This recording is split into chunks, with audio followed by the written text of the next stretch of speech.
Hello మామ, నమస్తే. Welcome to కృపా ఫిషింగ్. మామ, ఈరోజు అయితే పెద్ద చేప అయితే పట్టాం. మనం వాడే రాడ్డు రీలు ఏంటని అడుగుతున్నారు కొంతమంది. ఇదిగోండి నేను వాడే రాడ్డు 8 ఫీటు దైవ.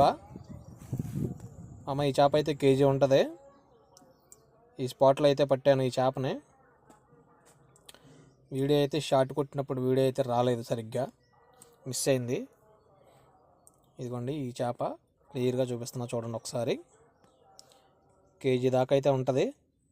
నాటుకొరమేను.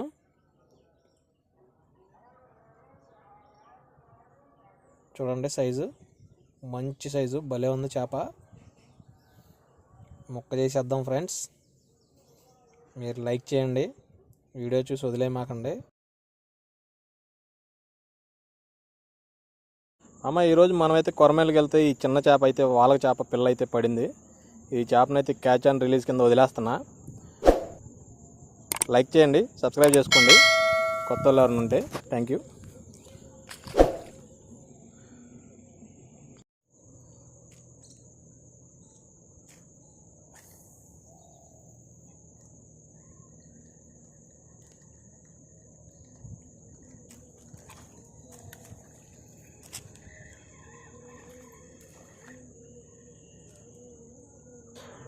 మామ, మీకు ఎప్పుడైనా పిల్ల చేపలు పడితే ఖచ్చితంగా వాటిని వదిలేయండి మామ. అవే పెద్దవి అవుతాయి, రేపు పొద్దున్న అవే చేపలు పిల్లలు పెడతాయి. ఇంకా చేపలు చాలా రావాలంటే వాటిని వదిలేయాలి. దొరికింది కదా అని చిన్న పెద్ద తేడా లేకుండా చంపేయొద్దు.